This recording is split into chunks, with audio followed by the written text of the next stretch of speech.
But I realized that a lot of companies will work with these massive curators who have, hundreds and thousands of playlists and playlists with 250, 300,000 streams, or sorry, followers and saves, which is cool. But then I realized that just from talking to artists, countless artists who've been placed in these playlists, I've gotten like 5, 6, 7 streams from them in a whole campaign.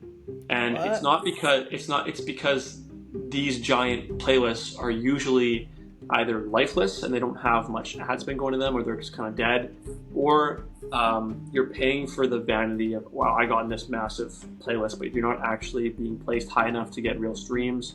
You're kind of like at the bottom, right? Yeah, or it's botted, where it's all fake followers that are bought, right? Playlisting is nice, but it feels more of like a passive listener. It doesn't feel like people are gonna like save it or engage. We work with playlists that are between 1,000 saves and 50,000 saves. Again, the basic comparison is you have a rock playlist that has 200,000 streams, or sorry, 200,000 saves and follows, and then you have a rock beach campfire playlist for 2 a.m. Saturday night with your toes in the sand with 25,000 streams. People can relate way more to this feeling and the mood and the feeling associated with that kind of music rather than just rock, right? So people connect with emotion to music. That's the base of music in general, right? If a song makes you feel something, happy, sad, depressed, excited, whatever it is, that is going to draw you to that song and push you to save it and connect with it and listen to it over and over again, right? To explain it in 3 stages, there's 0 to 10,000 monthly listeners, which is arguably the most challenging stage to push through. Yeah. Then there's 10,000 to 100,000. Sorry, not streams. So yeah, 1,000 to 10,000 monthly listeners, then 10,000 to 100,000 monthly listeners, and then 100,000 to 1,000,000 monthly listeners. So stage 1. Welcome to the Musician Secrets Podcast. Today I have an amazing guest with me today. He actually started out in, correct me if I'm wrong, but sport medicine. Correct. And then I think you quit, or did you finish and then go back to do music or to help artists promote their music, right? Yeah, correct. I was doing it on the side there, and I did finish my degree. I do have my little plaque on the wall. Okay, but cool. kind of just dove right into music after that. Perfect. So yeah, Noah, welcome to the podcast. Thanks for being on. No, thank you. I appreciate you having me. Yeah, I thought it was like a very interesting story that, from going from like sport medicine to music, like what made you want to pivot? Yeah, it's pretty random. Yeah. Yeah. So I'll give you the backstory and the rundown. So I pretty much graduated high school, played pretty high level hockey. Was always a big athlete. My whole family was very musically inclined.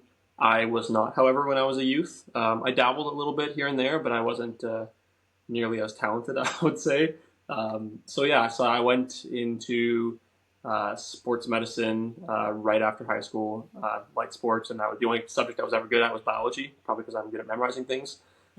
So that just kind of fit hand in hand. So yeah, I pursued that for a while, and it was good. I wasn't the best student in the world. I was more on the having fun side, but I pushed through. And then during my experience in university, I got connected kind of through luck with a couple artists in Eastern Canada, just because of my love of hip hop music and a couple of different genres. And then we kind of just began talking almost as friends. From there, it transpired to more of a working relationship where they would ask me for advice and kind of consulting, and I didn't really realize it was happening. But about a year later, 2 of them kind of asked me to become their manager. So that was cool. Geez, 6.5, 7 years ago now, I guess. So yeah, that kind of was building up, and I was trying to balance school and then doing this on the side. First, it was for fun, and then it started to become a paid job, and then again, next thing I knew, I was managing, I think, at my quote-unquote peak. I think I was doing like 5 or 6 artists at a time, from, Vancouver to Montreal. So it was kind of, it was a lot. But I really enjoyed it, and I really enjoyed helping artists kind of build their brand, book gigs, get some streams, learn the marketing side of things, and I learned a lot while I was doing that too. It was definitely, yeah. Thinking back on it, it was a lot trying to balance university and stuff too. But Yeah. yeah, you know what? It was an experience that I don't regret. So, did I do anything with my degree? No, no. But you know what? Like, I always tell people when they ask me, like, "Oh, did you waste money?" Like, nah, like, no, because I think at the end of the day, I learned a lot about discipline, and I made a lot of great connections and great friends that I still have today. And believe it or not, there's actually some overlap in terms of strategy, Mm-hmm. sports medicine, and music marketing. I know it kind of sounds silly, but maybe not on a surface level. But if you dive deeper in terms of discipline, strategy, preventative measures, being proactive, communication, all that kind of stuff, like there are a lot of, I think, key overlaps. So that kind of translated well for me. And yeah, so here we are today. Or not here we are today, I guess. That would have been 2 years ago. Hey, Ohana, I have a quick question for you. Based on you listening to this episode right now, do you feel like you have the talent, you have the radio ready music, and you've got what it takes to go full time, but somehow you're not seeing the results you're hoping for? You're not seeing the impact, you're not seeing the fans, you're not seeing the money or the freedom that can make this happen, and you feel like you should be further along by now, right? If this is how you're feeling right now, then I want to invite you to the Fans to Freedom Framework Challenge. This is a 4-day tiny challenge, which means it's going to be a one-on-one challenge that I'm going to do with you, where I'm going to show you what it takes to get started in the new music business. Now, talent and music, I hate to break it to you, but that is the mere starting point to make it in the new music industry. I learned the hard way that it takes 3 things. 1 is time mastery. Then we're gonna go to music business skills. And then the third thing that we need is systems and good habits. Once we have these 3 things, you can see that's where we then create quality of life and the freedom that we're actually looking for. So if this sounds interesting, again, I would love to invite you to the Fans to Freedom Challenge. It's a tiny one-on-one challenge that I'm going to do with you live, and I'm going to walk you through the process of how I did this. That sounds great. There's a QR code right here that you can scan with your phone if you're watching on a TV, or if you're watching on your phone, there's a link in the description down below that you can click on, and it will take you straight to the application form to this tiny challenge. Okay, well, that's it. Back to the episode. I'll just keep going and I'll keep yapping. So Yeah. after that, I kind of pursued music marketing and arts management for a few more years. I really, really stuck it out, and then I kind of realized I was like, "This is cool, this is great," but I don't really have like I wanted to do more. If that makes sense, I really wanted to help more artists and work with more artists, but there was only so much time in the day, and I was getting really overwhelmed with working with these 5 or 6 clients I had already. So I kind of thought, what would be the best way for me to help as many artists as possible without, just doing a bad job, if that makes sense. Yeah. So yeah, I kind of took a break from music management, and then I started my own marketing company, which is I guess what we're here to talk about today, GPM, Yeah. which stands for Grow, Promote, Monetize. And yeah, we've worked with probably 600 artists, I think, since then, 600, 700 artists. Oh, that's crazy. That's a Yeah, lot. it's been good. It's been started off slow, and then all of a sudden, Boom. word of mouth, and people are kind of, running ads, etc. So yeah, that's kind of been the story so far. Really enjoying it. Expanded our team a little bit. We have 3 people working together now, and yeah, we're able to service artists and with playlist pitching, meta ads, consulting, and a couple other small services. So really been enjoying it, and yeah, I'm pretty grateful to have been given this opportunity to help so many different artists. So yeah. I think like falling into like it sounds like you kind of fell into the situation. I think those are like the best people because you weren't going out and planning to be like, oh, let's make some money with this, right? But Yeah, like yeah, when people, or in this case artists, come to you and you're like, hey, you know what, can you help me out, or asking for advice and stuff like that, that shows that you're doing something right, you're going in the right direction. And now, yeah. like I 600 think people later. that I realized pretty fast that, I mean, just from working with artists and dabbling in the music industry and with my own artistry, I think I realized that it's very, very challenging to make a living as an artist, and it's very, very challenging to be in that top 2% who can survive, if that makes sense. Yeah.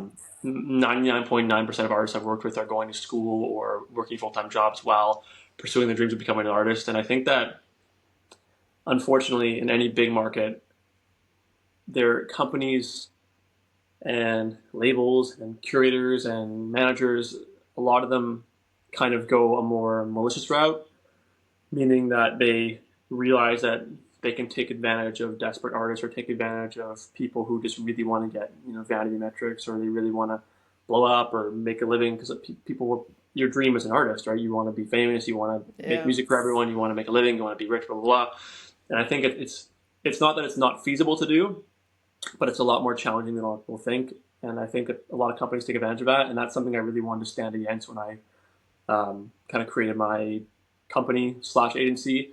That's why we have limits on how many artists we work with monthly, and we have playlist cycles, and that's why I like vet and screen curators and playlists I work with like profusely, because I know how much negativity and how many shitty tactics are out there. So for me, it's like, obviously I need to make a living too, and like there's ways we do that in terms of, like, it's like the best way to describe it is, if you go to, if your brakes need changing, you can go to the store and buy all the parts and watch YouTube and do it yourself in 6 hours. Maybe do a crappy job, or you can pay a professional mechanic to change your brakes for you in an hour and pay a service fee. And that's kind of how I explain um, how our agency works for to other artists. And we're also really, really we really push education too. So like, Mm. my goal is, I want to work with artists for a long time, but I don't want to work with artists forever. My Yeah. dream is that we can work for, 4 6 months to a year. I can help you out with pitching, meta ads, custom playlist builds, um, organic content, etc.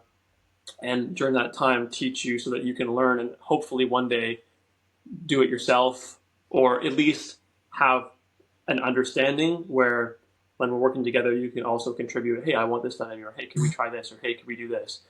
To me, that's just like, I think especially nowadays, independent artists have that ability. Although the market is more saturated, they have the ability to actually be their own label. Mm-hmm. I'm sure you can attest to with your Yeah. experience and just your experience in the industry and stuff. But it's, yeah, it's times are changing, right? And Yeah. 100. I not only do I want to service artists and obviously help them get streams and find fans and build traction on Spotify or whatever streaming platform they're on. Um, to me, one of our core pillars, and my core pillars, is education, so that they're not in the dark and they can protect themselves against other, potentially like malicious companies out there, or Yeah. marketing, or, if that makes sense. Yeah, no, 100. Like it reminds me of the quote, give a man a fish, feed him for a day, teach him how to fish, feed him for a lifetime. one Hundred And percent. that's basically what you're doing. You're like, I mean, I can, be here for a while, but I don't want to, like, I'm not going to be Yeah, here forever. 100%. Yeah. It's like with counseling. Yeah. Do you want to go to counseling and then solve your problems in 6 months, or do you want to be in counseling for the next 10 years and just talk to someone and vent, but then not fix your stuff, right? And Yeah. obviously, again, we have tons of clients we've been working with for over a year now, um, who, they understand they could probably do it themselves, but they just don't have the time. They want to focus solely Yeah. on making music, writing, composing, organic content, music videos, fan interaction, Yeah. touring, and they're like, hey, you know what? I'm completely fine to pay a service fee for you if you just do our pitching, you connect us with curators, you run our meta ads, you do our creatives, you do our media buying, all that kind of stuff. Yeah. And again, like, me and my small team, we've kind of learned the ins and outs and become experts in that field, and Mm. and have amazing relationships with curators and have amazing relationships with industry professionals, and we're kind of in a fortunate situation where we can service these artists without charging them an arm and a leg.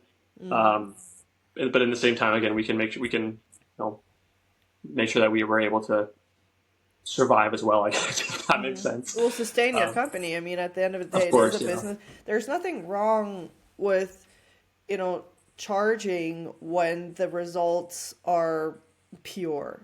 You hundred know, percent. I think it's just if this is what I explain is like in order to have a business, you actually at the end of the day you only need two things. And one is a product or a service you're selling, and then two, you need to ask money for it. If one of those is missing, like if you have a product or a service but you're not charging money, then it's either a charity or a hobby.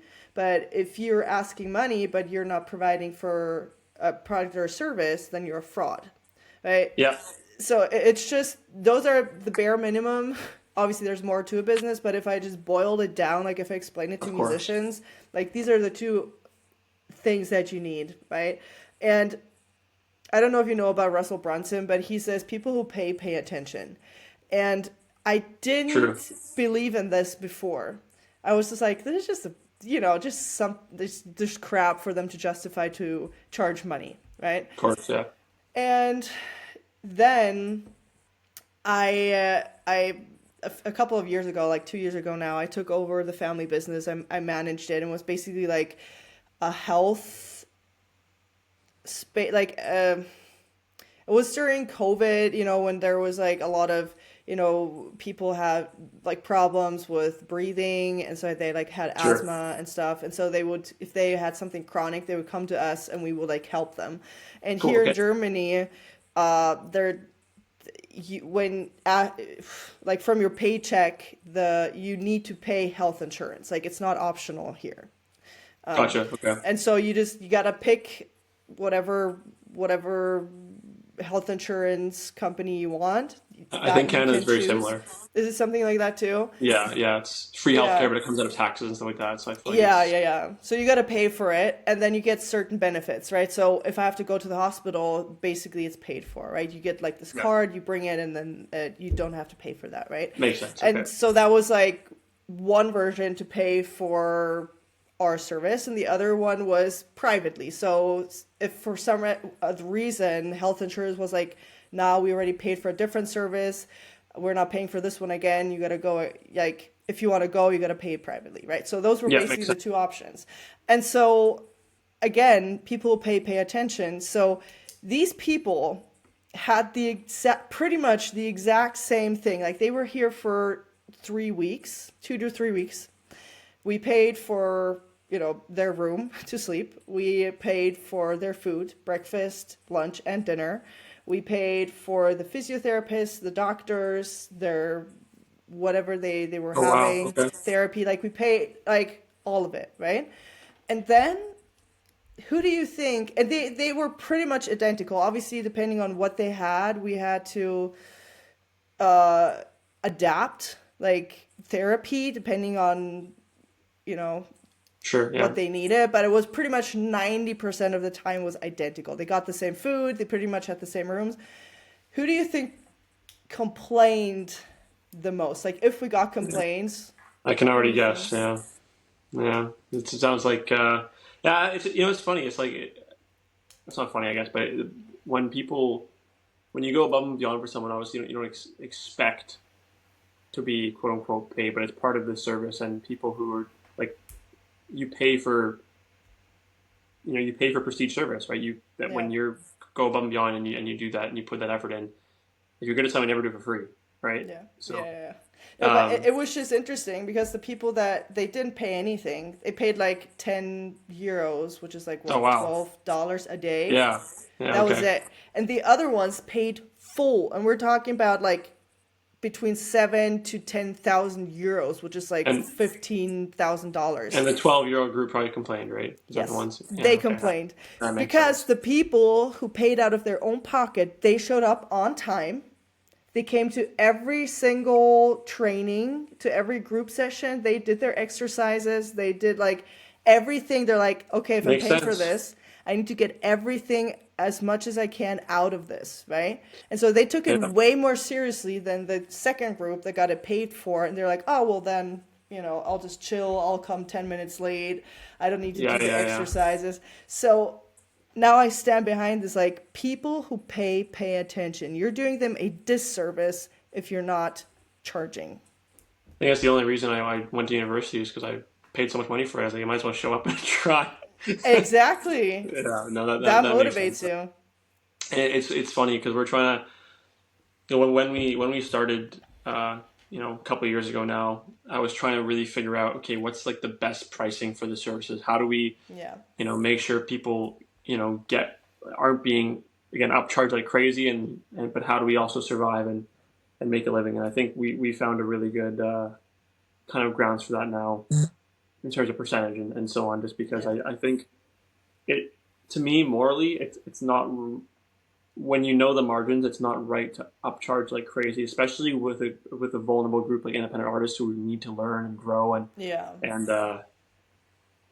to me it's just more important that I provide a service to them and I'd rather quote unquote make more money from them in the long run because they trust me enough to work with me on a consistent Yeah. basis. So instead of taking a 50% margin, I'll take a 15-20% margin and I'll work with them 4, 5, 6 times, right? And that's Yeah. it guarantees more longevity, but also you build a better relationship with artists because honestly, what I really like about working in the music industry is just being the fact that I love music and I've always had a attachment to music and I've always been emotional about music and all that kind of Yeah. stuff. So for me, being able to connect with artists who are better than it than I am, and really and hearing their stories and seeing their songs go from just chicken scratch in their bedroom to doing 100,000 streams and people commenting on their posts and saving Yeah. it to their playlists and libraries. To me, that makes me feel good and that makes me feel like the same thing when I was in school or working a little bit as an athletic therapist, helping people recover from when they first got injured to seeing them back doing what they love to do. It's the same feeling I get from that, the same feeling I get from helping Oh, artists go cool. from the start with no knowledge and being just like depressed and like I can't get streams, I can't get tracks, and I can't do this to you know now they're on the other opposite end of the spectrum where it's like, oh my god, I'm getting some Spotify algorithm boost. I'm getting into radio play and Discover Weekly. I got people Yeah. saving my tracks. I've got people following me on Instagram, and to me, that's what makes it worth it. Cool. Forgive Cool. the cringe. I don't know. I guess that's the best way to explain it. No, So I mean it is nice to kind of be part of that journey, right? I just yeah, like for me it's just fascinating how you can like take words and sound and create something with that. Like how cool is that? Like you literally take nothing and you turn it into something really cool and people connect with that. Like that is just yeah. in itself, isn't that crazy? Like for me it's I still always that's think why I fell in love with songwriting. It's just 100%, and I always encourage, especially new artists who are like discouraged by these mega artists out there with billions and trillions of streams and fans and all this kind of stuff. But it's like, I actually had a good conversation with an artist the other day about it, where he's like, dude, I've got 2,000 monthly listeners. I've got about 12,000 streams now in the last 6 months. I'm growing a little bit, which is really cool. But like, man, this artist has this and this artist has this, and my buddy, he's been making music for 10 years and he's got this. And it's like, yeah. dude, hold on, take a second. First of all, be grateful that 2,000 people have listened to your music this month. That's you fill a room up with 2,000 people. It's packed out, you know. Exactly. I was just about to say that. Yeah. And it's just because of the digital age and the internet and dopamine and the Yeah. the short attention spans, and it's not. I don't fault the artist for that, because when you're constantly compared and shoved in your face with metrics and numbers, and Yeah. no fault to Spotify for that. I mean, it makes sense. I understand why they do it. Yeah.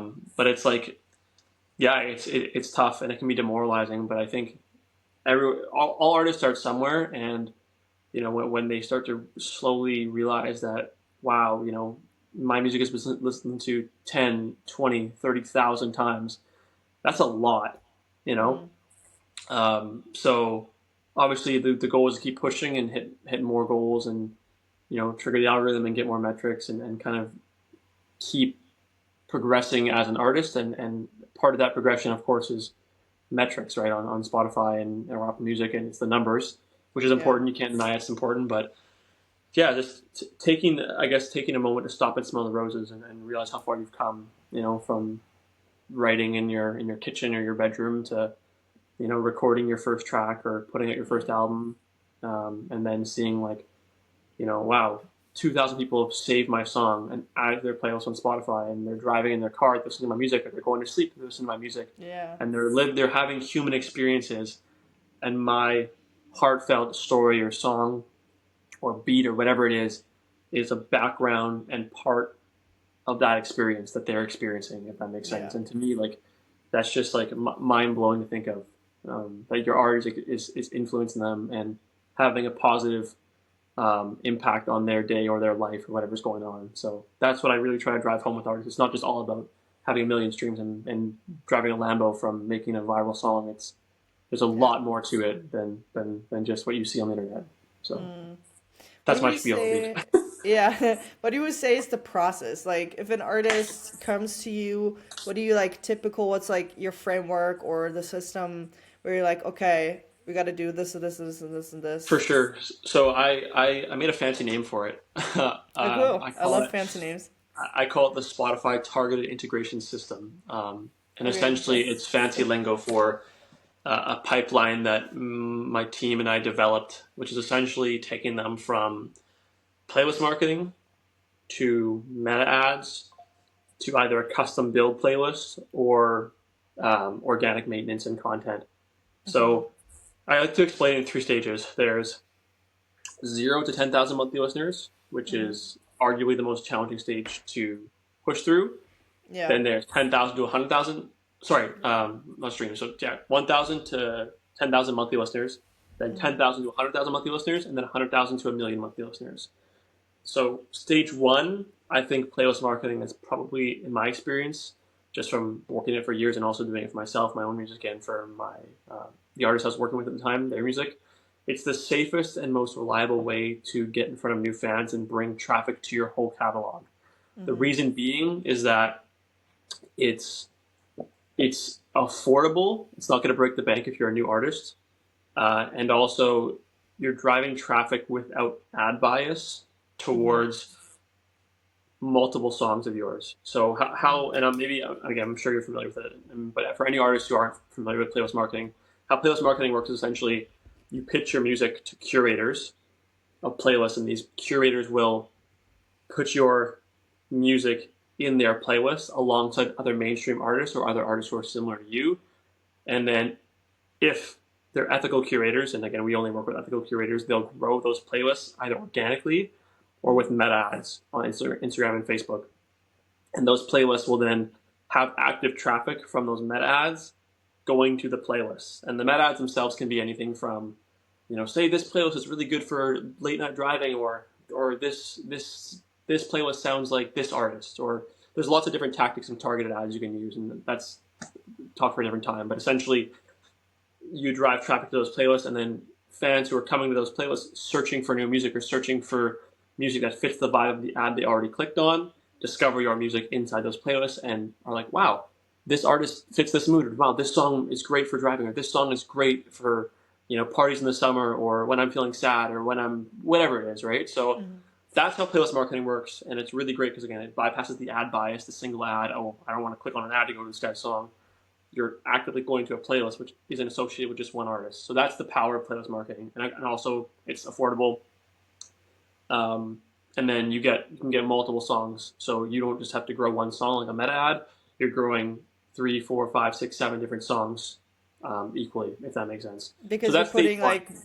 you're putting like multiple songs into that playlist. Is that what Yeah, I'm and so what I'm understanding is like do you make the ad and then when they click on it it goes to the Spotify playlist, or is it an in-house Spotify ad that it's pushes the external. Yeah, so so it's an external ad that would be clicked on from Instagram or from Facebook, and then it would take you over to Spotify, if that makes sense. Okay, so And the yeah, ad is on Facebook or Instagram, correct, not in correct, Spotify. correct.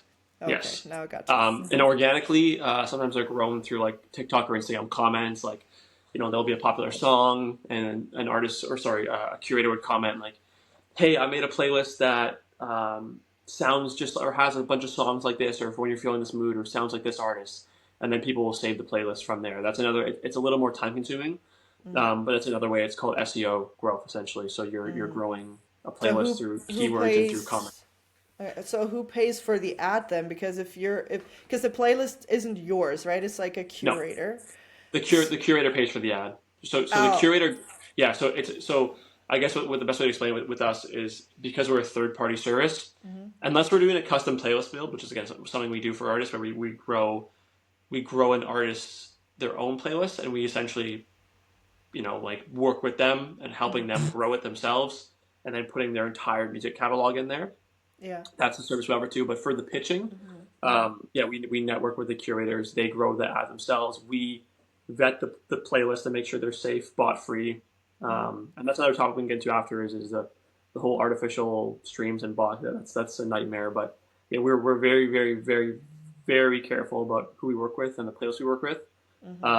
But yeah, essentially the service fee is that we charge is us pitching your songs for you, because what most artists would have to do in a general sense is pitch their songs manually to curators who make the playlist and Yeah. ask them to put their songs inside. We essentially charge the artist to do that service for them.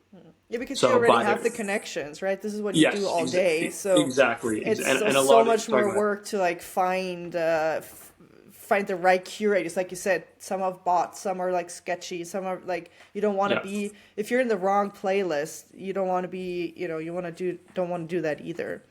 Exactly, and we really pride ourselves in our ability to match the artist's song, mood, theme, genre to the playlist we're pitching to. My goal when I was working with these curators and networking, there's I think we work with I don't even know the number anymore. There's a lot of curators we work with, and they my thoughts off the bat was when I was attacking the agency space, I was thinking about, okay, how do I again provide the best service for artists and the most ethical service and Yeah. the most productive, et cetera, et cetera. And when I realized that a lot of companies will work with these massive curators who have hundreds and thousands of playlists and playlists with 250, 300,000 streams, or sorry, followers and saves, which is cool. But then I realized that just from talking to artists, countless artists who've been placed in these playlists, I've gotten like 5, 6, 7 streams from them in a whole campaign. And What? it's because these giant playlists are usually either lifeless and they don't have much ad spend going to them, or they're just kind of dead, or you're paying for the vanity of, wow, I got in this massive playlist, but you're not actually being placed high enough to get real streams, You're kind of or like at the bottom, right? yeah, or it's botted, where it's all Yeah. fake followers that are bought, right? So you purchase the bot farms and they follow or whatever it is, right? So Yeah. for us, our approach is we work with curators who actively grow new playlists and actively grow playlists that are more targeted and more niche. So we work with playlists that are between 1,000 saves and 50,000 saves. I think we have Okay. maybe 2 playlists in our entire curator network that are over 50,000 saves. But yeah, most of them are smaller and have active ad spend and are curated towards more moods and feelings and genres rather than just like basic playlists like rock. Yeah. Like what, that's cool, but Yeah. the problem with that is, and again, I would never put down any other companies that do similar work to us, because I think it's a space where everyone can thrive and do well. And I think if everyone has positive, no malice, and they're working towards helping independent artists, I applaud them, and I support, all agencies in that space. I'm sure there's some ones that aren't too friendly, that might be doing it for the wrong reasons, but their approach is different than our approach. And I think that our approach stands out because not only because of the results we've gotten, but also the retention. The problem, I would say, the major issue besides bots and artificial streams and not knowing who's who, what playlist marketing is that the retention is not and I mean retention. I mean by like saves, follows, and like after the campaign is over, isn't as strong as some other marketing like methods like meta ads or influencer campaigns or whatever you're talking about. The reason being is because the playlists themselves need to be more targeted and fit the vibe of your track more, so that the likelihood of them skipping your song is less. The likelihood of those fans coming to those playlists, discovering your music, and saving it is more. So with our approach for the last few years, we've kind of dialed it in where we've really found a sweet spot in terms of who we're working with and the size of the playlist and the ad spend and the types of playlists we're working with, where we can kind of slow that down, that drop off down after your campaign is finished, and you'll find more fans in terms of the amount of saves you get and the amount of follows you get, and that's something I'm really proud of. It's not perfect, of course. Like anytime you're a marketing campaign pitches, you're going to lose traffic because you're out of the active ad spend, and now you're not getting new discovery every day. Essentially, with these playlists, because of how targeted they are and how niche they are, their retention values are just higher in general.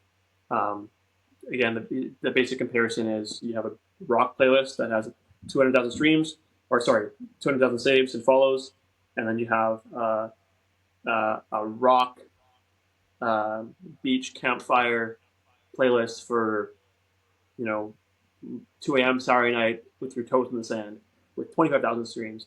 People can relate way more to this feeling and the mood and the feeling associated with that kind of music rather than just rock, I can right? feel So that. yeah, so and that's kind of a really weird niche example off the top of my head, but there's tons of stuff. There's late night driving stuff. There's post breakup music. There's Christmas stuff. Like there's tons of these curators are really creative, and I applaud them for that. And then we really again try to work closely with them to make sure that they're being safe and they're generating great ideas and they're making the best playlist possible. So that's kind of our approach, and I think a lot of artists who have worked with us come to us like, hey, this is my last hope. I like what you guys are doing and seeing, but I'm hesitant to trust you because I've been scammed by playlists before companies, and I've gotten on playlists that have been promised me 2,000 streams, and then I've ended up with 300 streams, and it's been crap, and no fans stuck around, and that just motivated me more to kind of really dig deep and find the best way to actually make sure these artists hit their estimates, and also get some retention after. And again, we do that by working with the best curators, working with really niche playlists, and making sure that the ads are targeted, which increases retention and saves. But then also, in my opinion, our customer service is top notch. I'm kind of the one on the emails and Instagram every day, talking to artists one on one, working with them, answering any questions they have. We don't have some AI customer service guy answering generic questions or on a fake chat. It's just me behind the scenes, and that's kind of why we only work with a certain amount of artists a month, because it wouldn't be feasible if I did more than that. So we offer free extensions. For example, if you were to get a campaign and it was an estimated 3,000 streams in 30 days, and you ended up with 2,100 streams, and you're like, hey, Noah, everything went well. I was happy with the listeners, but I'm under, and the campaign underperformed a little bit. Most companies would either ignore you or be like, oh, it's estimated streams. We can't guarantee. Maybe it's because your song wasn't as good or polished, blah, blah, blah. To me, like, it's no problem for us to just extend it. Hey, no problem. Thanks so much for your service. I would love to, keep working with you. We'll extend your campaign for an extra, 14 days. And I'll reach out to the curator and I'll be like, hey, this artist worked with you guys. They hit under the metrics. Please leave them in here, or please figure it out on your end to make sure that they hit the metrics and extend their campaign for them. And then it's problem solved, right? And again, to me, that's all a part of really working with clients long-term, making sure they get what they paid for. Because in this industry, especially in the playlist marketing scene, anyone who guarantees streams and promises streams are probably using bot farms or bot streams. Because again, there's so many different variables, but in my opinion, the least you can do for these artists is take care of them and make sure they get an extension, or make sure you request a bump in the placements, or request to get on new playlists, because those are your customers, and those are the people who not only put food on your table, but are coming to you and with the hopes of finding fans and getting streams. And that's kind of, in my opinion, like, you don't finish till the job is done. So that's my take on it. Maybe it's not the most money making strategy, and I'm sure there's there's agencies out there or agency owners who are making a lot more money than I am. But for me, it's all about making sure they feel like they got what they came for, and they learned, and were educated along the way. So yeah, Yeah, I think I mean I really applaud you for that because that's I think what kind of drew me to I mean like your company and you where I'm like, this he really he means it. Like I could just he can't explain it, but it's just like you care, right? And I thanks. I think appreciate that. Yeah, that I is something try. you yeah, but it's something you can't fake. It's at the end of the day, some are like, "Oh, it's just my job." Well, but I think kindness always comes back.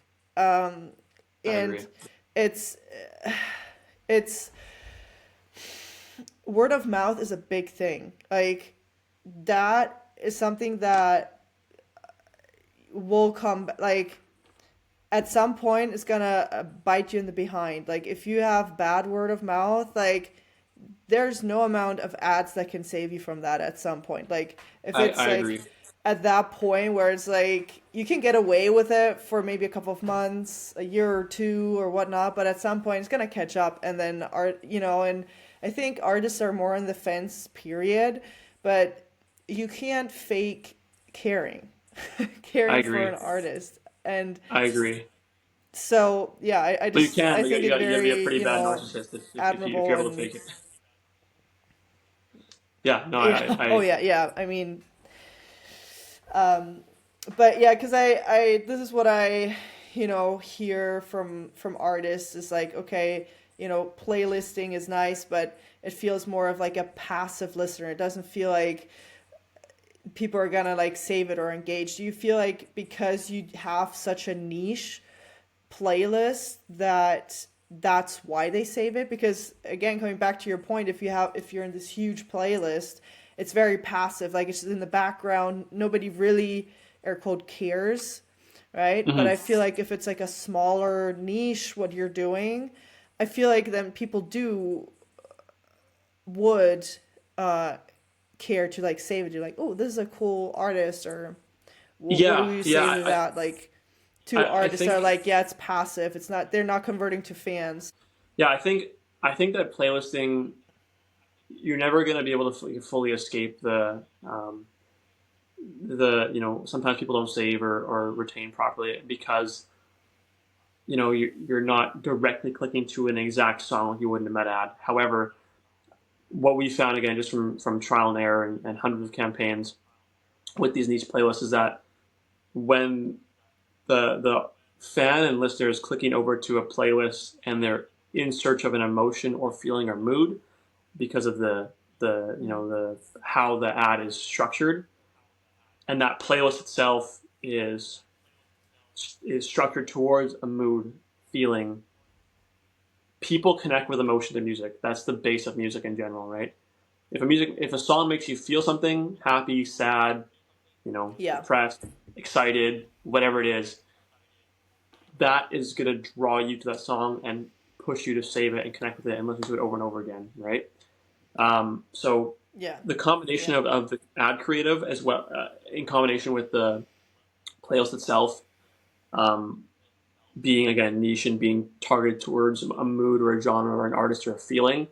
Yeah, that's just from, and again we've run campaigns with more broad um, like playlists too in the past, and we've had that where it's like artists will be like, hey, everything dropped off a cliff after. Why is this happening? And this was like years ago, and we're like, oh, okay, and we kind of went down our own path, I guess, and maybe that's what one of the things I guess that separates us from our competitors is that I won't work with these 100,000 follow save playlists that just are too broad. It just doesn't. To me, it's ripping off artists if you do that. And I don't mean that negatively towards any other company that does that. If that's what they want to do, and if that's what artists are after, more vanity streams, and they just want 5,000 streams, and that's it. Cool, completely up to you. If that's your thing. But again, for me, Yeah. I think it's more beneficial to the career if they have better retention and if they if they find fans who are people who are actually looking for the type of music they discover. Fans who are after and have a bias and predisposition to the type of music that you make. That's our strategy. And yeah, it seems to work pretty well. We've had, I think after we started doing that a couple of years ago, the amount of people, hey, how come it's 3 weeks later? How come I've got like only 4 streams a day now compared to the 200 I was getting? That's like gone down 80%. Again, there's still going to be your odd outlier cases. We try our absolute best to match the artist to the playlist. Sometimes we have to renew the campaign where it's like, hey, this didn't work that well. We thought curator thought this would really, match the type of music or listeners who are coming to this playlist, but it just turns out it didn't. And again, then I'll be like, okay, no problem. We'll extend it for another month, and we'll try a different playlist, and I'll talk to new curators and try to figure it out. It's just trial and error, right? But in a general sense, that's kind of the reason why I think this system works a lot better for retention in terms of general and more traditional playlist marketing.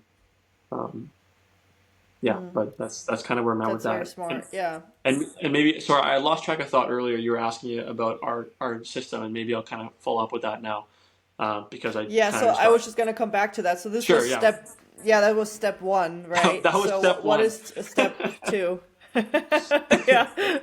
Yeah. So step two, I'll try to make it shorter. So step two is meta ads. So essentially, one of the oldest forms of music marketing are meta ads, so which are just pretty much ads from Instagram and Facebook run directly to your song on Spotify, which goes to your song, not a playlist.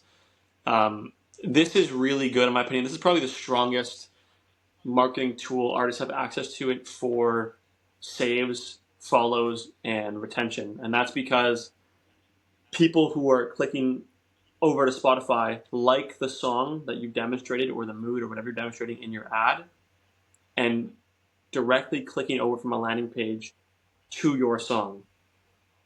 Whereas with playlist marketing, you're clicking over to the playlist, right? Yeah. So There's not a they lot of may click over control to the there. playlist and they may not like your Yeah. song. Again, with our system, I make sure it's very structured so that there's a big overlap between the mood, the feeling, the sound, the genre of your music and that playlist. So it's very likely they're going to like it. Um, that's why we've seen success with step one. But again, with the meta ads, it's like if I click on a meta ad, if I click on an ad for a song you made, I'm not going to click over to Spotify unless I like the song. Like, why would I click over if I think it's horrendous? Right? I would just Yeah. keep scrolling. So, but the only issue with meta ads again is that meta ads are pretty saturated nowadays, and the creative is everything. Meaning that the actual video or image itself or whatever you're actually running as an ad, there's very, very, very specific formula for that for it to be successful in the music space because, again, Instagram is and YouTube and Facebook are flooded with, just music Yeah. videos with some basic lyrics and this song's out now, and it's like Yeah. that worked 5 years ago, but that Yeah, doesn't it work doesn't. anymore. No. So now you need to be very, very specific, and maybe in kind of the same way playlist ads operate, but you got to really strike home with that, be really raw and emotional and have the visuals catchy and matching the theme and match it to a mood or feeling or situation. Again, exactly kind of how we do playlisting, but that's really important now for meta ads.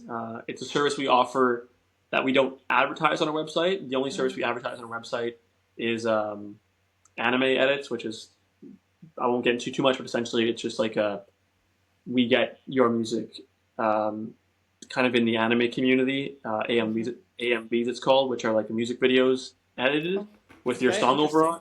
It's Okay. it's kind of random, and again, I won't go too crazy into that because it's slightly off topic. But that, and then the playlist pitching, because again, it's the way I can help the most artists possible with the amount of time I have. If we work with an artist multiple times on the playlist pitching front, and we can tell that they're serious about their music career and that they like the service and that they're really asking questions and emailing, and I'm getting on a more personal one-on-one kind of page with them. I will hop on a call and kind of push them towards considering meta ads. What that looks like is essentially we run a 2-month custom meta ads campaign for the artist, which is, we run ads from the profile, we create the creatives, we do the lyrics, we get a hold of, we set up the landing page, the link, everything is kind of done. It's a done for you package. The artist just fills out a form, which includes um, a Google Drive with any music videos or materials or contents that they have pertaining to their song, and a couple other just basic info. that's just important for us to know. Mm, Uh, and yeah, and then we will run the campaign for them, and we've mm, seen a lot of success with that, especially with artists who are a little more established and kind of have the groundwork done. And that's why I think the 10,000 monthly listener part, or um, like around that, is a good place to start meta ads. Not that you can't with less. mm, You can definitely do it with less and see success, but I think it's good for an artist to kind of understand how music marketing works and how Spotify for Artists works and how to kind of track metrics properly and how to get your music out there and your brand out there and your Instagram going a bit before you start spending money on meta ads. And meta ads also, I should probably make this known too, is meta ads are more expensive than playlist marketing. mm, Um, for us, we start at $750 USD because you have to pay editors to make the videos. You have to build the creatives. You have to run the ads itself and test. Sometimes you test a meta ad and it just doesn't work at all, and the metrics are really really poor, and it's not going to do anything for the artist. And you have to redo the meta ad and test it again and put budget into that. So if you want to run a meta ad, you can't just put $100 in and hope it does well. It's not going to really make any sense. mm. Um, so that's why I pitch it as the second step of our Yeah. pipeline, and the second step to get you from 10,000 to 100,000 monthly listeners. So you said Um, there's like a landing. So I know what a landing page is, but can you just like explain for because sure, a normal musician usually doesn't know what a landing page is. So sure. basically, you run the ad to the landing page, and then do you get their email and have them to download the song, or do you get the email and send them to Spotify, or what do you do? For sure. So you can use the landing pages for a whole ton of different things, but for us, for meta ads specifically, Mm-hmm. we use it kind of as a way to weed out bots as well as give them options to where they want to stream the song. So on the landing Mm-hmm. page, we'll have the cover art or the active canvas of the video of what the ad they're clicking on and the song playing, and then we'll have you know or Spotify, Apple Music, Tidal, SoundCloud, whatever it is, and it'll be linked so the listener can click on whatever streaming platform they want to stream the song on. Mm-hmm. Also, again, like this is same goes for playlist marketing too. If you're running an ad directly to Spotify, bots can click over to that and kind of ruin Oh, your engagement and your conversion and stuff like that. bots, Um, man, they ruin yeah, everything. Like, and why? well, these aren't the bot farms or bot artificial streams that you would think of, like from stream farms that are gonna like take your music down. These are just like Yeah. bot profiles on Facebook that just pretty much click randomly and try to sell stuff or just try to. I don't even know what they do, but they essentially like you can track it with like different Yeah. like Microsoft Clarity and stuff and different like landing pages. We can track which clicks are just pointless. Like and yeah, like it's so weird. It's just constantly on Facebook, Instagram. So this kind of like prevents them. It's like when you click like when you're signing into any kind of like email and you have to click I am not a robot or select these Yeah. images of a bicycle. That's what a landing page kind of does. What the funny thing is also like there are like all these videos where like ChatGPT nails that, where you have to like click on the pictures, like Yeah, yeah, yeah. I which think one I've has the seen them. car, and if I feel like Yeah. I fail it every single time, and then like It's hard. ChatGPT It's gets it hard. right. I'm like, that's It's not hard. so. It's basically if you fail it, you've proven you're a human. Yeah, and the other big reason that we use landing pages is because landing pages, excuse me, allow you to track data.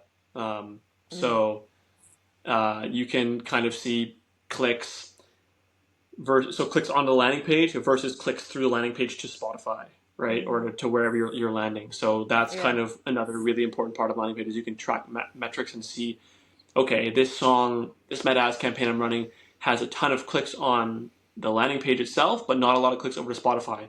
Okay, what Mm, can I do differently to on the landing page or with this visual or ad creative to make sure that the click over rate is like going to be better, in the next mm, ad or whatever it is, right? So um, there's lots of benefits to landing pages, but yeah, that's if you're an artist out there who's starting to run ads on Meta or trying to figure out how to market your music and you want to start doing Meta ads, use a landing page. It's better to have the metrics and it's better to have listeners with intent coming over to your music rather than just meh, right? mm, yeah.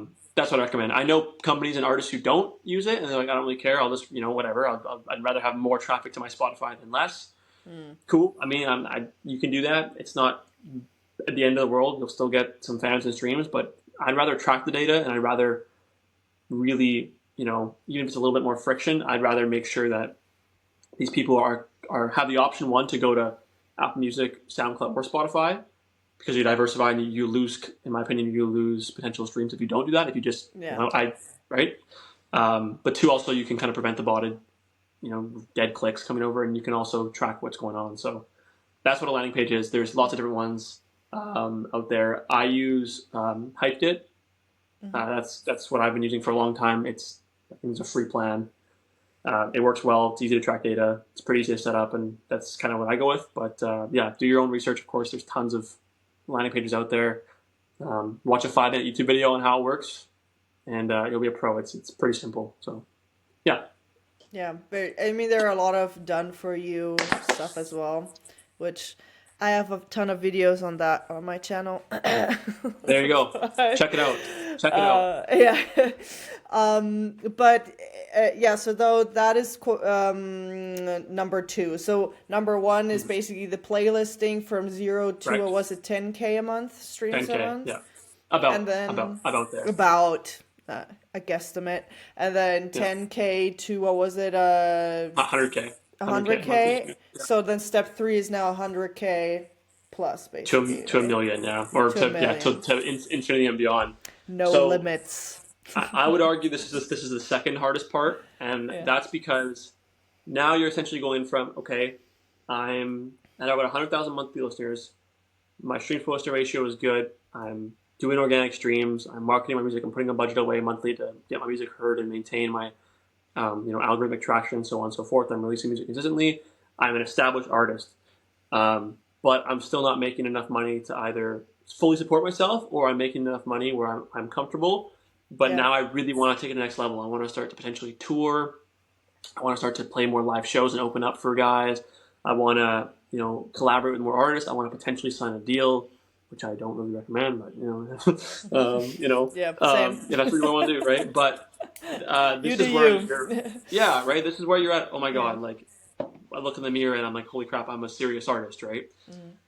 Which can be scary, but I think the best way and the best routine, according to data and again the system that we kind of developed, is that once you're at that point, you should focus on 2 things. One, like I said, is maintenance, which is I'm setting aside my monthly budget so that I can maintain where I'm at and I can continue to find new fans and get a little bit of traction on the algorithm and stay consistent.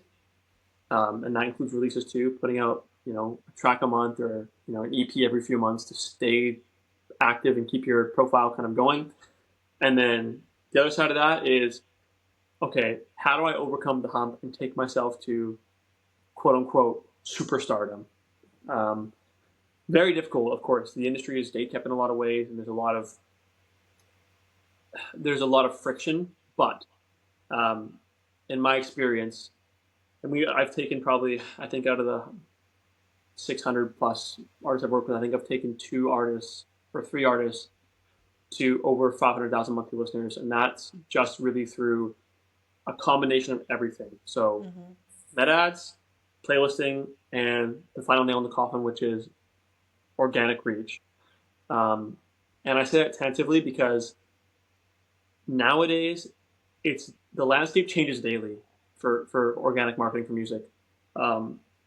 Organic marketing and social media is in what I call right now a engagement recession, or an engagement depression, depends on how you want to describe it. But post-COVID, it's been trending in a downwards direction for music, and that's not because artists are getting worse. It's because, one, it's becoming really oversaturated, and 2, TikTok, Instagram, YouTube Shorts, Facebook Reels or Facebook Shorts or whatever it's called over there, is really filled up with a lot of drama, shocking news, brain rot, quick dopamine, quick 3-second videos, and people's attention spans are really going downhill, especially with the youth. Yeah. And the youth, kids who are 18 to 21, were consuming new music heavily over the COVID era. not that I'm super old, but I would know I was pretty close to that age at that time. And, you know, I was finding new tracks on TikTok, Instagram all the time. Mm. Is music discovery still high on TikTok and Instagram? Yes, it's still Yeah. a powerhouse. And again, I think 70% of the charting, 70 or 80% of charting music right now is discovered on TikTok or started off on a viral TikTok Yeah. trend. Yeah. I Um, find new artists on Instagram all the time. I'm not on 100%, TikTok, but 100%, Instagram, yeah. 100%. But and I'm curious to hear your thoughts on this as well. But from what I've noticed and from what I've spoken with other artists, it's the people who are going viral on TikTok for music are going viral on Instagram for music or getting good traction. They're not doing it the traditional way where it's like, hey, I'm this artist so and so and so. You know, I No. made this song, blah, blah, blah. I hope you like it. And they play a song, do some lyrics. Like that was going crazy in 2020. You know what I mean? I was seeing Yeah. tons of artists. An artist I was actually managing got his big start from a video like that. And props to him. It was a little more complicated. He did some good editing and he really put some work into it. But it was like, Mm. hey, you know, this is what my experience in school, blah, blah, blah. And my parents want me to push forward and keep doing school. But my dream as an artist is to be this. This is my new song. I would love it if you pre-save it. Play the song Mm-hmm. a little bit. Oh my God, let's support this artist, blah, blah, blah. But Yeah. now, you know, times that by 150,000 million trillion artists who are doing that because it worked, you know, 5 years ago and they're finally catching on Yeah. now. And as a viewer, you're scrolling, no, no, no. Oh wow, look, you know, this political figure said this or this celebrity did this. Oh my God, Yeah. right? So Yeah. Yeah. yeah, it's been challenging, and now what we're encouraging artists to do, and again, I hate saying it because artists didn't sign up to be a content creator. Artists don't sign up to be a musician Yeah. to make content and to be a comedian, right? But right now, you know, you need to be really, really creative with how you're making organic content. You have to be. You can't just be doing generic stuff. It's got to be. And I'm blanking right now, but there's a lot of examples out there. What's his name? I can't remember his name, but there's an artist who's kind of using. You know, streamers are really popular. Live streamers are really popular right now. Mm. You know, Speed and Kai Cenat and Aiden Ross and all these big with the youth, right? Opa. Yeah, and they're doing these videos where the song's playing and there's really catchy edits and he has all his friends in the background hanging out like it's a party.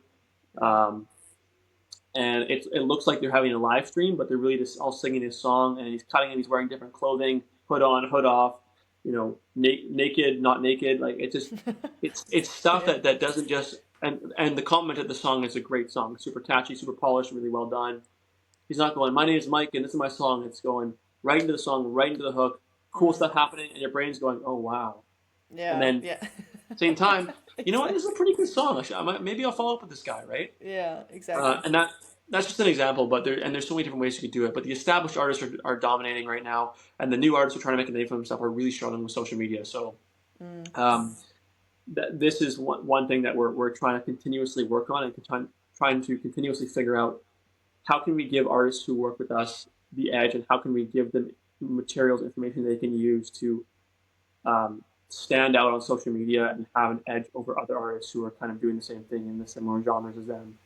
Um, Things have worked so far. Again, I've just been giving them different templates for content, different ideas. We do some kind of brainstorming sessions, et cetera, et cetera. But this is just artists who we really work with on a one-on-one sense.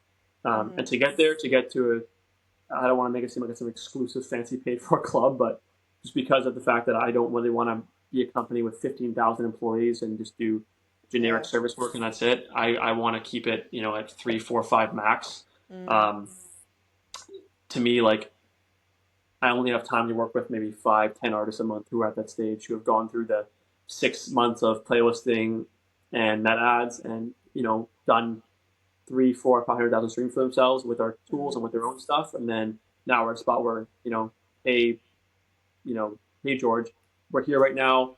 I think this is the best time for you to really focus on your content, set aside a budget, we'll take care of your meta ads and your playlisting for you.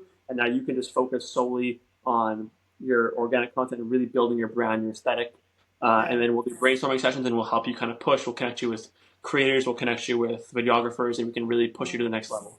Mm. That's also the most expensive part too, because when you're Yeah. getting to content creation and all that kind of stuff, it's not cheap, right? You really gotta be willing to invest in yourself. And this is what I want to do for the rest of my life, and I'm gonna go.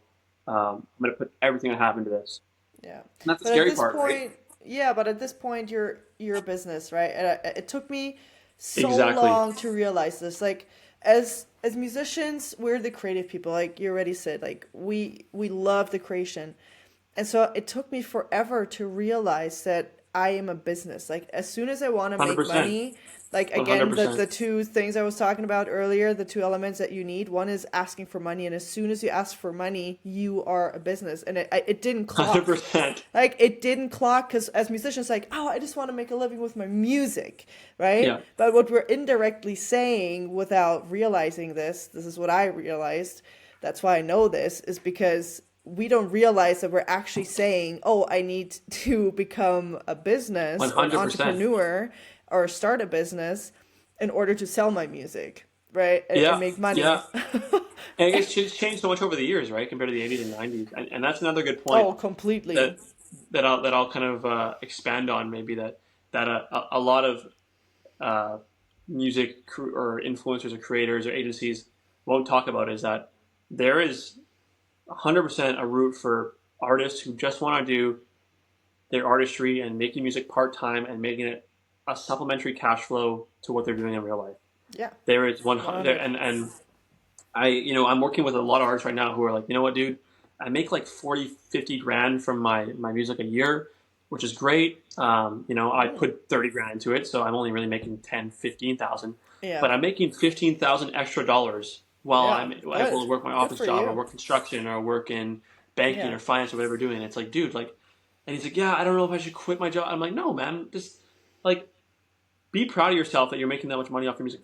Firstly, right? yeah, And second of all, there is 100% a route for artists to go if they just want to do music part time, or they want to be an artist who does music full time, but they don't need to make $250,000 a year.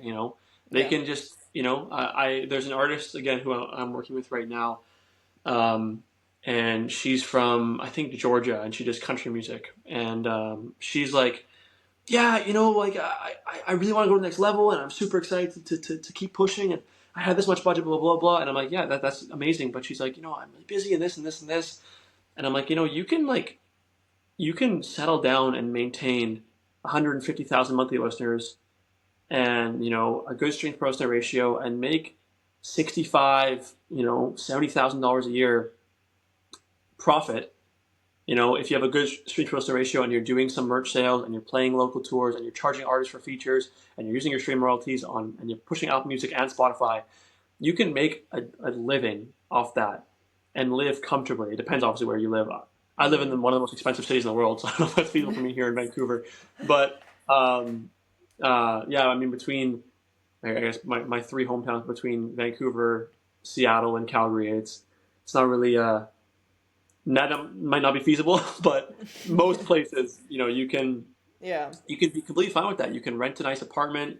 You can, put food on the table. You can, put a mortgage down on the house and pay your mortgage fees. You can have a car that has air conditioning. Like, you can survive fully, or right, heating, with that income. depending where you live. Um, and I get it's not the most luxurious or, like, frivolous way to live, and you're not going to be, swimming in diamonds. But at the end of the day, the question I asked you is, would you rather work a job that you hate and then struggle to do music, on the side there, or would you rather work as a musician full time and make a modest living and be okay, but then you're doing what you love every single day, right? Exactly.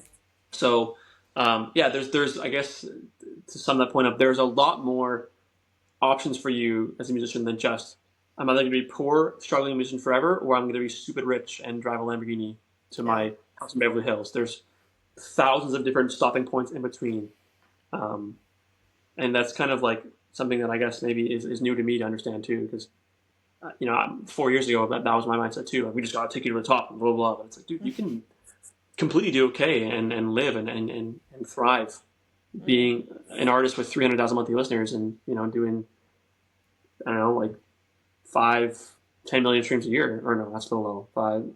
20 million streams a year, right? You can completely do okay, Mm. right? And obviously we want Spotify to pay more. We want Apple Music to pay more. We want those royalties to be better. That's the world we live in, unfortunately. it's it Yeah, sucks, I but mean that's a own beast in its own. Like I think I yeah, always say like for me it's the expectation. I think a lot of artists go on Spotify and think they're gonna get paid and they're gonna make money. And I'm like, Not really," and like unless you're like a really big artist and you're getting millions of streams, but it's a great way to get exposure. Like that's why I'm saying just it's your mindset, right? If you go on Spotify like it's exposure, then that's fine. But don't go in there thinking you're gonna make money.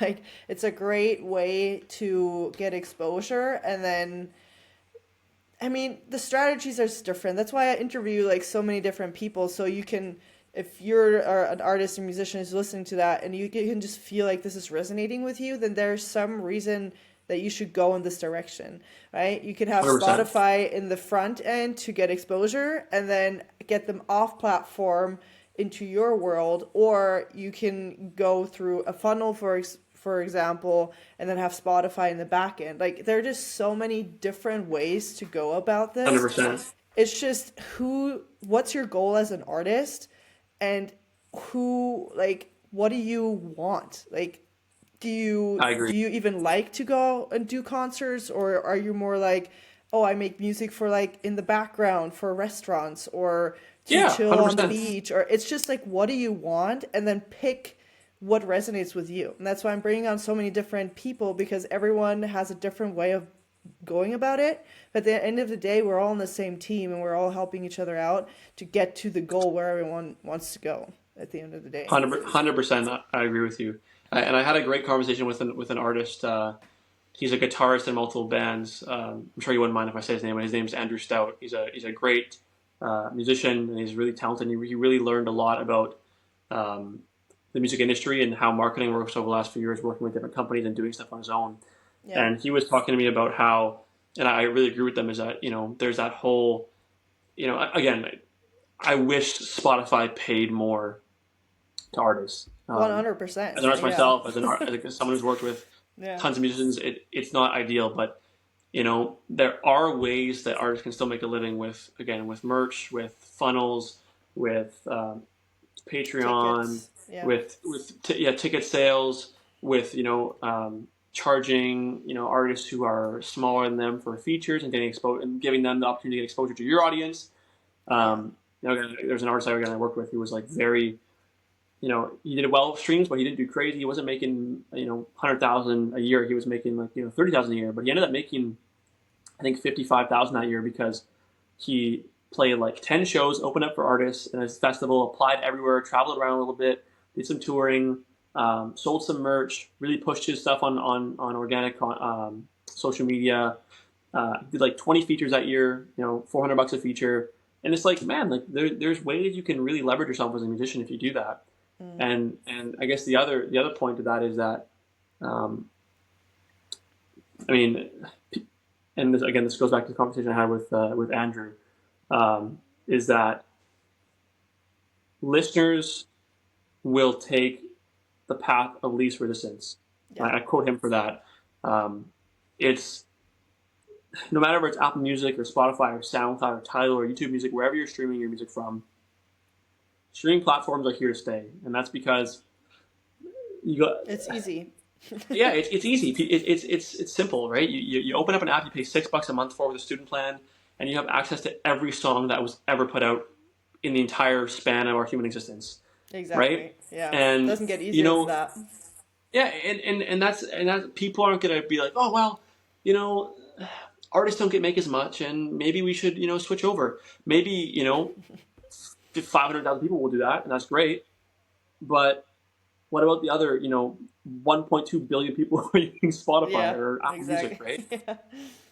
Yeah, so they have a monopoly, and it's again like it's one of those things where Spotify does pay a lot, and Apple Music pays a ton yearly in royalties, but the reason it's a small payout is because they have so many artists on the platform, right? So Mm. again, could they pay more? Maybe. Do I wish they paid more per stream? Absolutely, but I'm sure they have their reasons why they can't do that, and I think it's the best thing for agencies and I'm not ever going to tell artists what they have to do or what they can do, but I think that they need to adapt to the digital streaming era, and that's letting go of Yeah. the record label and selling my vinyl record and you know whatever else was kind of in that area in the especially artists who are a little bit older now in their 40s and 50s who kind of grew up and saw the transition from CD or label records to 8 track to CDs to the iPod to iTunes paying and now we're streaming, right? Yeah. Um, A lot that it's happened. challenging to it's challenging to accept that. And I think that the traditional side of the traditional way to be an artist is dead. And it sucks to say. You can still live that rock star lifestyle if you want to play shows and do that kind of thing, but you got to adapt and you got to realize that you need to use the internet to your advantage. And if you're not, you're getting left behind. And that's a crappy thing to say. Yeah. And it sucks, but it's the reason why you know companies like I guess kind of like agencies that I run now exist is because you need to adapt and sometimes people need help doing that because they don't understand, they don't educate themselves, and they don't know how to do service, they don't have time to do service, and we want to help those people get accustomed to the new way of being an artist. No matter how much you vie for the past or you want to be nostalgic, that's never going to be a time Yeah. like that again, right? So, and I'm sure you've noticed the same thing. Maybe some of your artists and have that experience too. You got to be Yeah. um, adapt at funnels and landing pages and meta ads and all this kind of stuff if you want to be successful as an artist nowadays. You either got to Hmm. pay someone to do it, like Yeah. you or me, or you got to learn it yourself. Or And you do it yourself. that's Yeah. how it's going to be nowadays. Yeah. So Yeah. that's the hard truth, right? Yeah. But it doesn't have to be gloom though, right? It doesn't have to be No. all.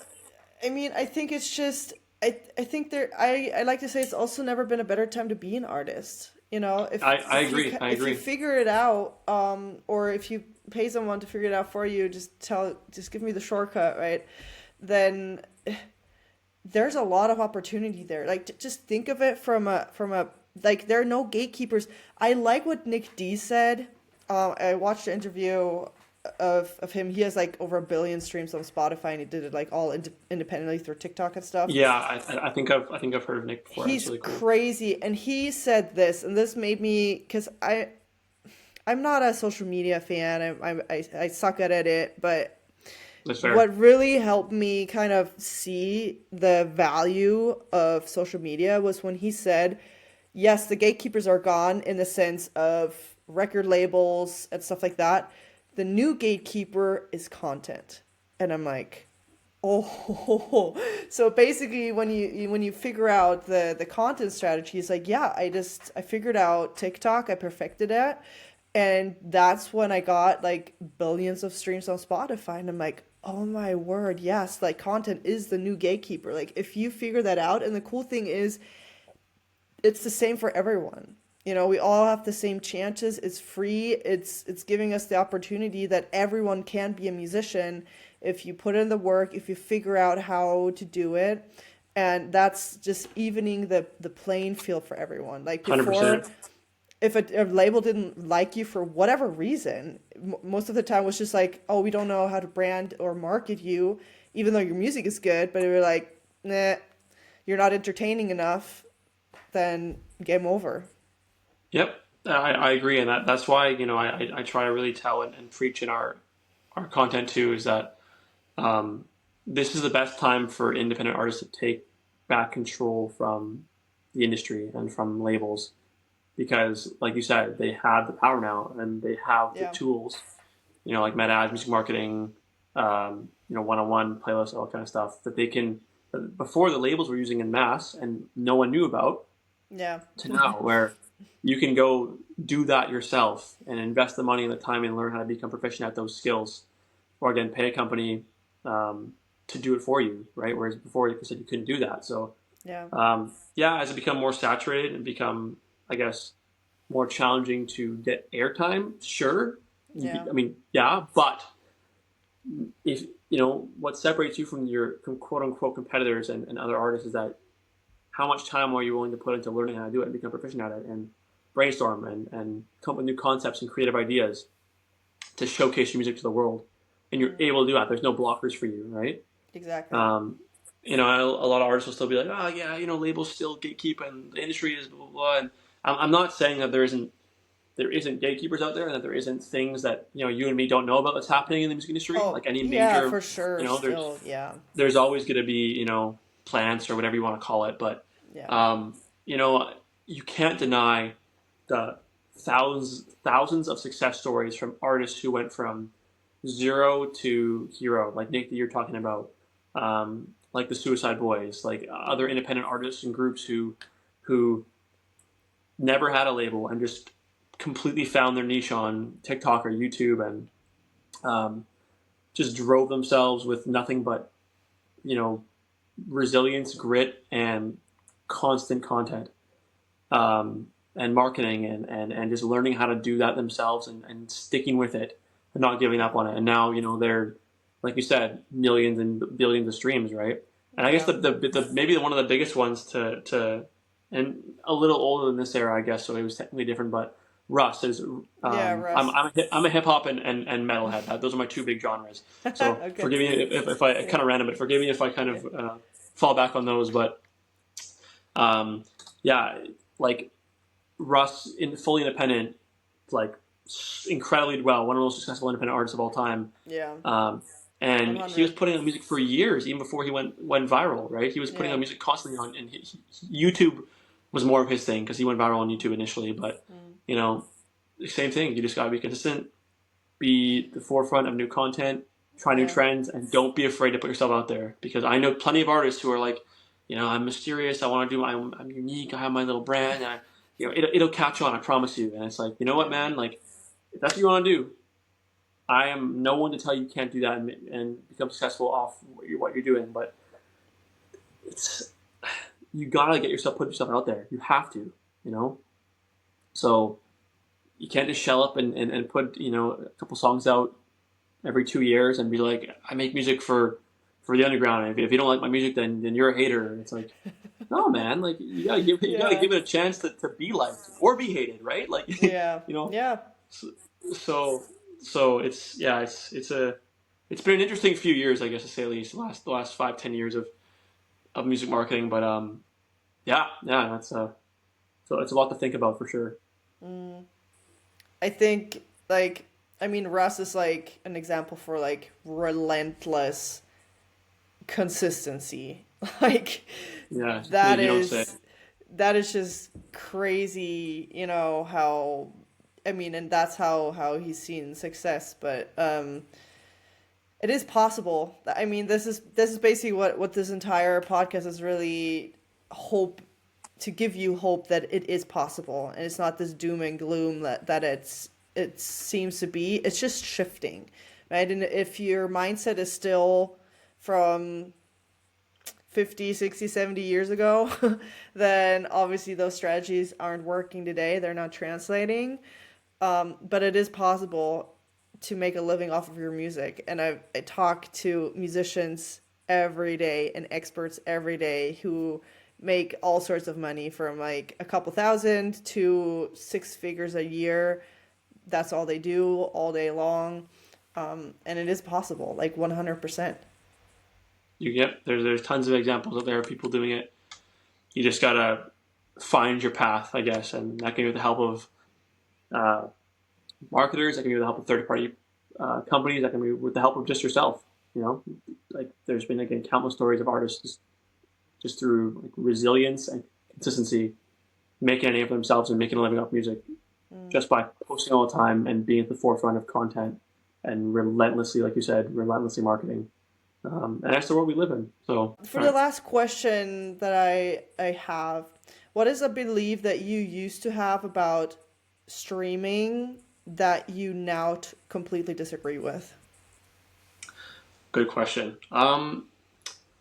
Yeah, so I I used to think that streams were just vanity metrics, and what I mean by that is that I thought that artists with millions of streams were like all bodied or just like who cares? It was just one time, blah blah blah. But then I kind of realized, like we talked about earlier, um, I started looking at streams instead of just a number on a screen and a half a cent for an artist as a payout. I started looking at them as a real person connecting with a song and hearing it in a scenario.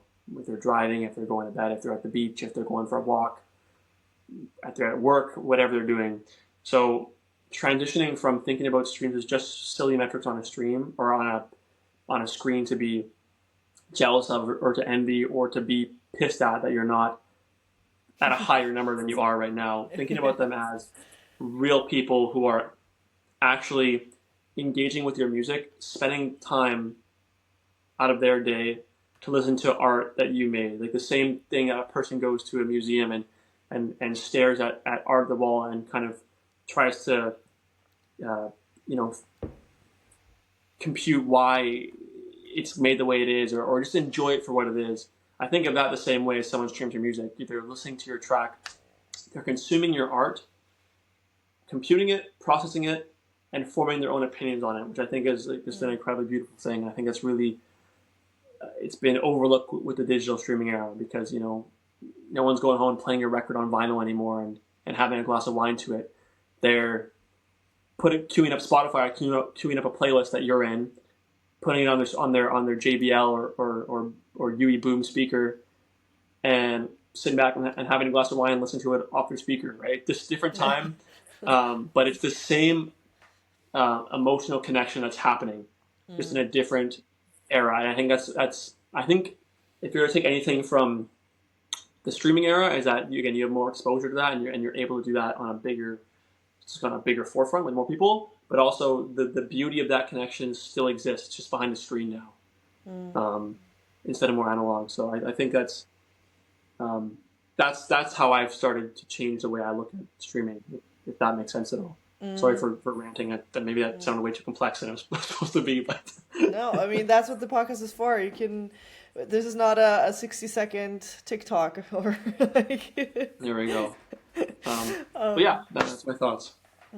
Thank you so much, Noah, for being on here and just like going in such detail about how artists can grow and get help with your services with GPM Music Group, which is what you're running basically with your small team. And thank you for just like helping out artists and like really having your heart in the right place and doing the right things. And I just believe that everything comes back eventually.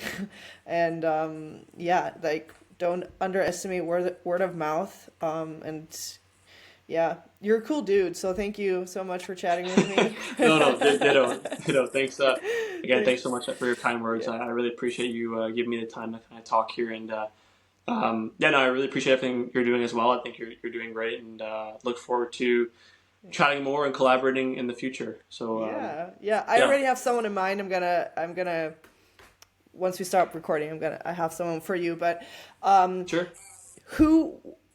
Where do you want people to go? Where can they check you out? Where can they find you? Where can they, if they are interested in, signing up with your company, GPM Music Group, where can they go? Shameless plugging. So gpmmusicgroup.com is our website. You can search up your song there. We have like a integrated player. So you just search up your track name, select your song, and then you can submit your music to me from there. From there, me and my team will have a look at it and then pitch it to curators. We have a 100% refund guarantee, so if you don't get pitched, you get your money back. And then everything we talked about earlier with the free extensions on the playlist. We just want to make sure you have an amazing experience with us. I would love to hear your music. I love discovering new artists and new bands daily. It's like my favorite thing to do. I'm a nerd. I sit there for hours and listen to my own playlist sometimes. So, and then social media is just GPM Music Group. My personal Instagram, if you want to connect as well, I always answer my DMs on our GPM account. But if you want to connect with me as well on a personal level, I'm fully open to that. It's Notorious Noah 19. I made it when I was 12. Don't make fun of me. I thought it was funny. But you're welcome to connect there too. So, yeah. Perfect. I'll also link everything up in the description down below. So all of Noah's links will be down there as well, plus the GPM music, everything. So, thanks again. Thanks so much for tuning in to this episode of the Musician Secrets podcast. If you got value from this conversation, leave your biggest aha moment or your transition in the comments down below. Not only does this help me know what's landing for you, it also tells the algorithm that this episode was genuinely helpful. So you can reach even more musicians who need the same breakthrough that you just had. Thank you again and see you the next time. Mahalo.